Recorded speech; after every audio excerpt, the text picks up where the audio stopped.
మరియా, భయపడకు. దేవుని వలన నీవు కృప పొందితివి. నీవు గర్భం ధరించి కుమారుని కని ఆయనకు యేసు అని పేరు పెట్టెదవు. ఇదెలా సాధ్యం? నేను కన్యను కదా. పరిశుద్ధాత్మ నీ మీదికి వచ్చును. సర్వోన్నతుని శక్తి నిన్ను కమ్ముకొను.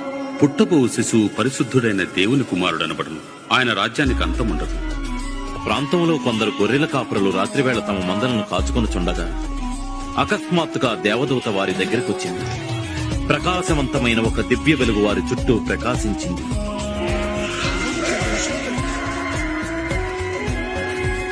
దావీదు పట్టణమందు నేడు రక్షకుడు మీ కొరకు పుట్టి ఉన్నాడు. ఈయనే ప్రభు అయిన క్రీస్తు.